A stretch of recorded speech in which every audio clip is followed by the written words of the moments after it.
Early sunset and Sunrise. ಇದು ಗೊತ್ತಿದೆಯಾ ನಿಮಗೆ? The sun appears to rise 2 minutes before the actual rise and it continues to be seen 2 minutes after it has actually set. Explain ಮಾಡ್ತೀನಿ, ಇಲ್ಲಿ ನೋಡಿ. ಇಲ್ಲಿ ಈ point ಓ ಇದು ಅರ್ಥ ಭೂಮಿ, ಪಾಯಿಂಟ್ ಓ ಅಂತ ಹೇಳಿ ಇಲ್ಲಿ ನಾವು ನಿಂತಿದ್ದೀವಿ ಅಂತ ತಿಳ್ಕೊಳ್ಳೋಣ. ಇದು ನಮ್ಮ ಹಾರಿಜಾನ್. ಹಾರಿಜಾನ್ ಅಂತ ಹೇಳಿ ನೀವು ನೋಡಿದಾಗ ಒಂದು ಇದುವರೆಗೂ ನೋಡೋಕ್ಕೆ ಕಾಣುತ್ತೆ ಹೊರತು ಪೂರ ಭೂಮಿ ಕಾಣಲ್ಲ ಅಲ್ವಾ? ಅದಕ್ಕೆ ನಾವು ಹಾರಿಜಾನ್ ಅಂತ ಹೇಳ್ತೀವಿ. ಸೊ ಸೂರ್ಯ ಹಾರಿಜಾನ್ಗಿಂತ ಕೆಳಗಿದ್ದಾನೆ, ಸರಿನಾ? ಅದೇ ಸೂರ್ಯನ ಬೆಳಕು ಈ ಥರ ಬರ್ತಾ ಇದೆ. ಪಾಯಿಂಟ್ ಪಿ ಇಂದ ಅಟ್ಮಾಸ್ಫಿಯರ್ ಶುರು ಆಗುತ್ತೆ ಅಂತ ಹೇಳ್ಕೊಳ್ಳೋಣ. ಸೊ ಬೆಂಡ್ ಆಗಿ ಶುರು ಆಗುತ್ತೆ. ಸೊ ಬೆಂಡಾಗಿ ಆಗಿ ಏನಾಗುತ್ತೆ ಅಂತ ಹೇಳಿದ್ರೆ, ಈ ರೀತಿಯಲ್ಲಿ ಬಂದಾಗ for a person who is observing it will seem as if the light is coming from a ಓ, ಇಲ್ಲಿಂದ ಬರೋಂಗೆ ಕಾಣುತ್ತೆ. ಆಯಿತಾ? ಈ ನಕ್ಷತ್ರ apparent shift in position of the star ಅಂತ ಹೇಳಿ ನಾವು ಕಲ್ತ್ರಲ್ಲ, ಇದು ಅದು ಎರಡೂ ಒಂದೇ ಉತ್ತರ. ಸೊ ಬೆಳಕು ಸೀದಾ ಹೋಗೋ ಬದಲಾಗಿ ಬೆಂಡ್ ಹಾಕ್ಕೊಂಡು ನಮ್ಗೆ ರೀಚ್ ಆಗುತ್ತೆ. ಹಾಗಾಗಿ we get to see sun 2 minutes before and even after 2 minutes it has set. ಸರಿನಾ? ರೀಸನ್ ಏನೋ ಅದೇ ರೀಸನ್ನು, ಅಟ್ಮಾಸ್ಫಿರಿಕ್ ರಿಫ್ರಾಕ್ಷನ್.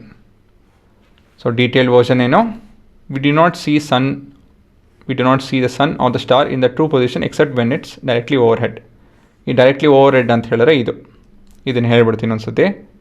ಇದು ಭೂಮಿ, ಇದು ನಮ್ಮ ಅಟ್ಮಾಸ್ಫಿಯರ್. ಸೂರ್ಯನ ಕಿರಣ ಸೀದಾ ಬರ್ತಾಯಿದೆ ಅಂತ ತಿಳ್ಕೊಳ್ಳೋಣ ಈ ರೀತಿಯಲ್ಲಿ. ಓವರ್ ಹೆಡ್ ಅಂತ ಹೇಳಿದ್ರೆ ಪಕ್ಕ ಮೇಲಿರಂಗೆ ಅಂತ ಹೇಳಿದ್ರೆ 90 ಡಿಗ್ರಿ. ಅಟ್ಮಾಸ್ಫಿಯರು ಮತ್ತು light it makes an angle of 90 degree. ಆಯಿತಾ? ಸೊ 90 ಡಿಗ್ರಿ ಒಂದು ಲೇಯರ್ ಮೇಲೆ ಬಿತ್ತು ಅಂತ ಹೇಳಿದ್ರೆ ಏನಾಗುತ್ತೆ? There won't be any refraction. ಆಯಿತಾ? ಸೊ ಹಾಗಾಗಿ the light will just reach us, refract ಆಗಿ ರೀಚ್ ಆಗಲ್ಲ, ಸೀದಾ ಬರುತ್ತೆ ಲೈಟ್. ಸರಿನಾ? So this is nothing but your layer of atmosphere. ಇದು ನಮ್ಮ ಸನ್ಲೈಟ್. ಸೊ ಇದು ಗೊತ್ತಿರಬೇಕು ನಿಮಗೆ, ಎಕ್ಸ್ಟ್ರಾ ನಾಲೆಜು. ಹಾಂ, so earth atmosphere is made up of layers of air with varying density, highest density being near the surface and the lowest up and above. Thus when a ray of light from the sun or star also reaches the atmosphere, it starts bending, and the bending appears in such a way that, right, the light appears to be coming from AO ಅಲ್ವಾ? So ಇದು star ಅಲ್ಲಿ ಓದಿದ್ವಿ. Last 2 video ನೋಡಿ, ಅದರಲ್ಲಿ ಡೀಟೇಲಾಗಿ explain ಮಾಡಿದ್ದೀನಿ. ಇದರಲ್ಲಿ ತಿರ್ಗಾ ಮತ್ತೆ ಹೇಳೋದು ಬೇಡ ಅಂಥೇಳಿ ಅಷ್ಟಕ್ಕಷ್ಟೇ ಎಕ್ಸ್ಪ್ಲನೇಷನ್ ಮಾಡ್ತಾ ಇರೋದು. ಸರಿನಾ? ಸೊ ಇವೆಲ್ಲ ಬರ್ಕೊಬೇಕು, ಈ ಚಿತ್ರನೂ ಬಿಡಿಸ್ಕೊಬೇಕು.